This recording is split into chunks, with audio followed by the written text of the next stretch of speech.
Hola, ¿qué tal? Bienvenido, bienvenida. Pues vamos a revisar en nuestro primer tema de la materia de aplicación del análisis químico alguna terminología aplicada para el análisis químico.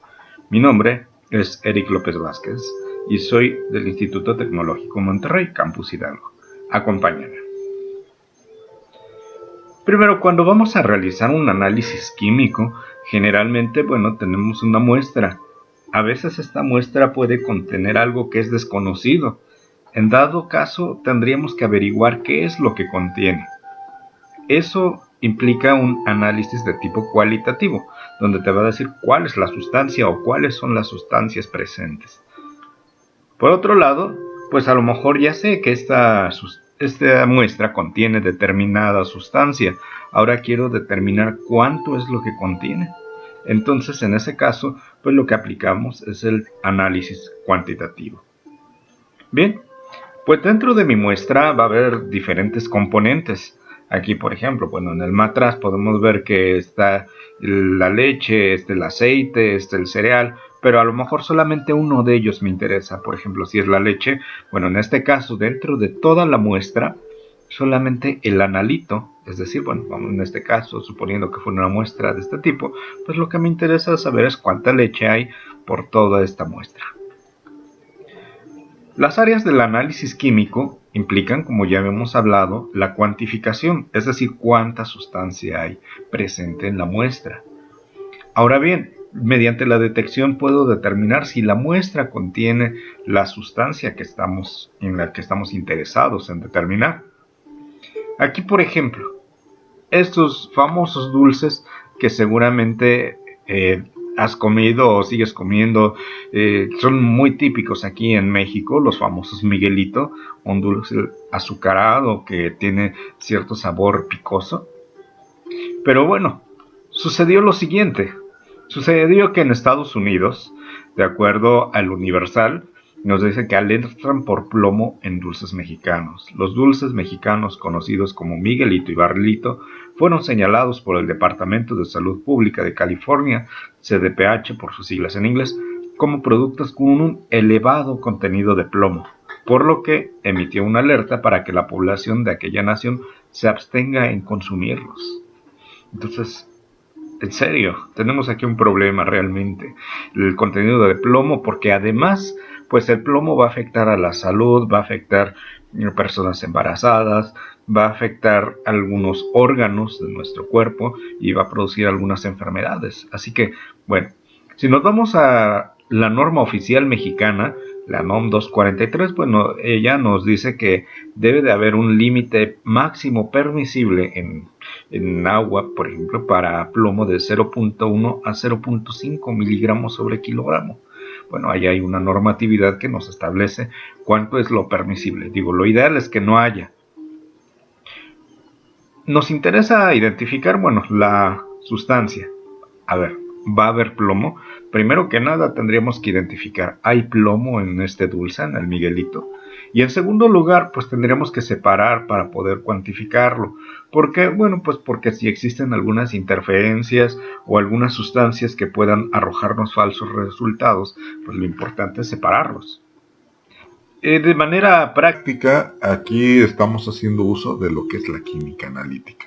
La química analítica es la ciencia que estudia el conjunto de leyes, principios y técnicas cuya finalidad es la determinación de la composición química de una muestra, natural o artificial. También es el conjunto de técnicas operativas puestas al servicio de dicha finalidad, es lo que constituye el análisis químico.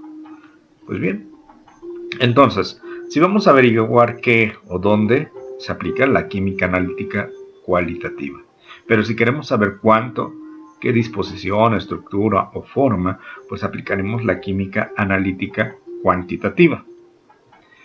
Aquí, por ejemplo, en la reglamentación internacional por la EPA, o Environmental Protection Agency, dice que para el agua potable tenemos un valor de 0 a 15 microgramos por litro. Es lo que recomiendan que debe de haber.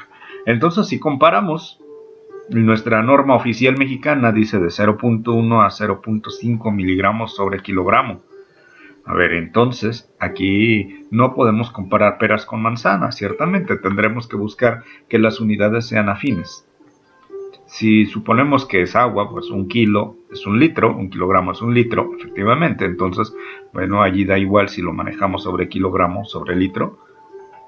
Y 1 miligramo contiene 1000 microgramos. Entonces, ok, pues si multiplicamos 0.1 miligramos por 1000 microgramos sobre miligramo para poder cancelar las unidades y ahora la tenemos en microgramos, encontramos lo siguiente. ¿Verdad? Que de acuerdo a la norma oficial mexicana se requieren 100 microgramos sobre litro versus la de la EPA 15 microgramos sobre litro. O sea, ¿qué quiere decir? Que la norma oficial mexicana pues es más permisible. Aquí podríamos estar comiendo miguelitos y no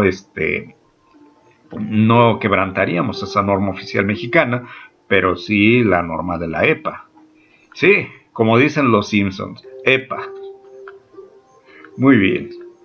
Pues el rol de la química analítica, bueno, el trabajo del químico analítico va a ser mejorar la confiabilidad de las técnicas existentes para satisfacer las demandas de mejores condiciones químicas que surgen constantemente en nuestra sociedad.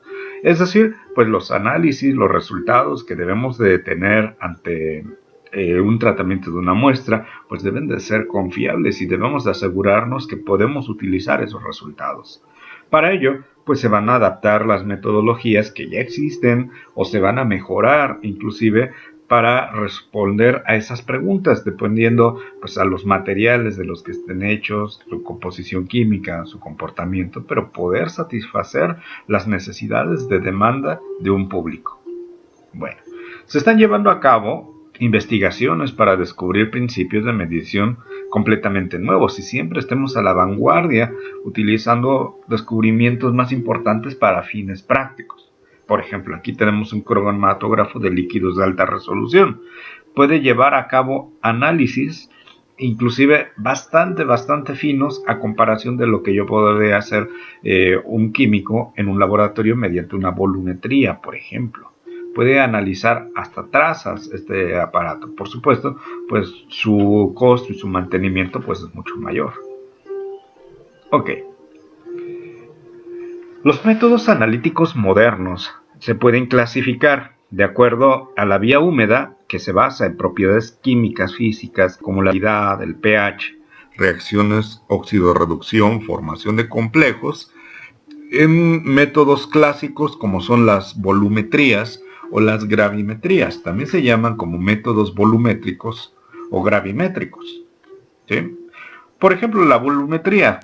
Seguramente recordarás de cursos pasados las valoraciones ácido-base, en las cuales, bueno, se hacía interactuar un ácido con una base con determinado indicador que nos mencionaba el punto de equivalencia y de acuerdo al volumen gastado podíamos llevar a cabo el cálculo de la concentración que vamos a tener en el matraz.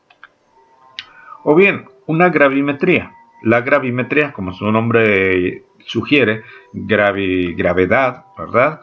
Vamos a observar cómo existe una solución que va a precipitar cuando yo le agregue determinado reactivo. Y ese precipitado lo puedo filtrar y lo puedo pesar.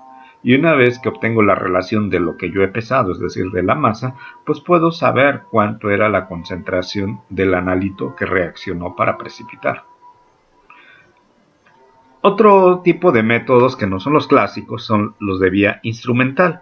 Ellos se basan en el uso de propiedades físicas y químicas de las sustancias que pueden ser monitoreadas por instrumentos, tales como la emisión, la absorción de energía, el peso molecular, la polaridad, el potencial de oxidación, y bueno, estos métodos se clasifican en electroanalíticos, espectroscópicos, métodos de separación, métodos misceláneos.